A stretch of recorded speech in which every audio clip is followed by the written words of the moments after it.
So that movie, huh? You probably read the, title and saw the thumbnail, so you know what this video is about. Ant-Man and the Wasp Quantumania, the newest Marvel movie, and I just saw it today. I'm going to review it for you, the viewer, at home, or wherever you are. So I want to address the negative before I go to the positive. I like ending videos on a positive note. If you look at my history of videos, you will probably realize that. Negatives. The most common one I've heard, so from two sources, I've only seen two, but I've just heard that a lot of people hated this. The effects, okay. The effects were not as good as they could have been. I will address that, especially MODOK. He looked just like Mr. Electricidad, or Mr. Electricity, Mr. Electric, Electricidad, and I forget what, I think he had another name as well, from Shark Boy and Lava Girl. Looked just like that, and they definitely could have done a little better of a job with MODOK and some of the green screens, but I'm not one to say. I thought they didn't distract or take away from the movie at all.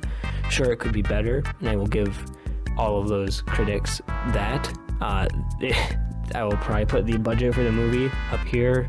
That they had a pretty big budget. They could probably have, done a little more, paid for more, waited a little bit. You don't need to pump these movies out too fast. They can look better. I'll give you that. The fact of it is that I don't think it took away from the movie at all, because this was one of the few Marvel movies of Phase 4 that I was able to just sit back and take in and just enjoy. It's helpful to watch the other ones, of course, like all Marvel movies, but you can start from Ant-Man 1, go to 2, and watch this one. It can be its own trilogy. Now on its own, it's not going to make much sense at all, but since it is the third one, I'll give it you should watch the other ones. This one does stand alone. 2, the villains. It's something that I found to be negative, was I didn't like mainly MODOK. I didn't like the fact that he was so weak. Like, they did a Star Wars Episode 7 with this, where some who just learned how to throw a punch and hasn't done much training takes on this conqueror of a whole planet. He was supposed to be that guy's right-hand man, and he's King the Conqueror, so I think he should have been able to do a little more to that person. The actual bad guy, King the Conqueror, I thought he was an bad guy, not really subtracting, or you didn't really feel for his character. You didn't want to see more of him. It was just like, okay, you're a bad guy, you want to get out and kill people, okay, whatever. It's not that bad. I didn't think it was subtracting how mediocre or how just mid his character was. It's not a DC movie. You're not going to expect the villains to have all these great big backstories and you'd be rooting for them. They're villains. You shouldn't do that. Another negative thing, everyone else's character besides Scott Lang's, the amount of times that I was just almost head slapping in the theater because I was like, stop it. Be good. Be good guys. To everybody was like 3, and it should not have been like that. Maybe 1, okay? Maybe 1 for character development, not 3 times. 1 was when she went to jail, Scott Lang's daughter. Why was everyone okay with that? And she went there twice, didn't tell her dad about it the first time. Why are people okay with that? The ends do not justify the means, meaning she committed a federal crime by vandalizing. She shrunk a police car, so she vandalized it, and then she stole it. Now, she did give it back, but she still took it, which is a federal crime, I'm pretty sure, to take a cop car.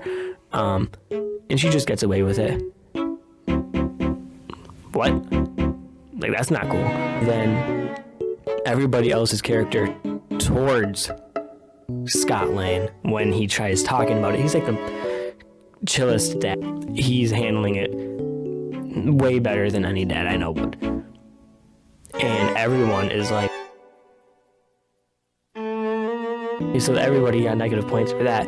Now let's get into the positive. What I did like about the movie. 1, I was able to go there and good family fun. It was a fun movie to watch. The it was a little bit boring at times, but the amount of action and comedy makes up for that, I think. And then the amount of nostalgic feelings I got, I don't know why, but they were through the roofs, because the whole time I was thinking, I mean, I already went into the movie theater thinking this, maybe it wasn't even the movie, but I was thinking Shark Boy and Lava Girl. And then when they go into the quantum realm, and I'll probably put a picture of it right here, and it is so dream-worthy, where it's basically the dream world. I love that. If I had to rate this movie 1 through 10, 1 being Have Dreams Will Travel, and 10 being The Grinch, 2000s Ron Howard, Jim Carrey, The Grinch, I would have to give this an 8.2. I thought this was a pretty... an 8.4. I thought this was a pretty good movie overall. For reference, I thought Thor and Love and Thunder was a 6.6 or 6.4 for me. The Spider-Man Far From Home was 7.8, and then Doctor Strange was a 7.6, so I would put it above both of those because of the family-friendly and, I don't know, everything I talked about, the giddy feeling it gave me. Have anything funny to say? I don't know, yeah, anyway, let's go to my brand deal that I don't actually have. Hi. That was a little video, wasn't it? Anyway, today's is not sponsored by ExpressVPN. So I'm gonna tell you about that right now. Yeah, stick around because I want you to. ExpressVPN is offering a deal to you, the viewer, where if you go to their website through the link in the description, you will get it for full price. That's right, full price. If you don't like that, and if you don't want it for full price, you can go to my Twitter and give me the money that you would have been paying for it, the extra money. I would very much appreciate that. I'd love it. If you don't know, which I'm sure you do, ExpressVPN is a virtual private network. What that means is that you can trick Netflix into thinking that you're somewhere that you're not, so you can watch stuff that you're not supposed to watch in that country. Still make it be age appropriate, okay? I'm tired of people doing that. Cut it out. But as you can see from all around me, you can do that. If you don't have a TV show in your region, switch it to another. It's got 73 or more. I don't know. I didn't do my research. And then the reasons that you should get this is because they sponsored Curtis Connor a few times, and also Drew Gooden.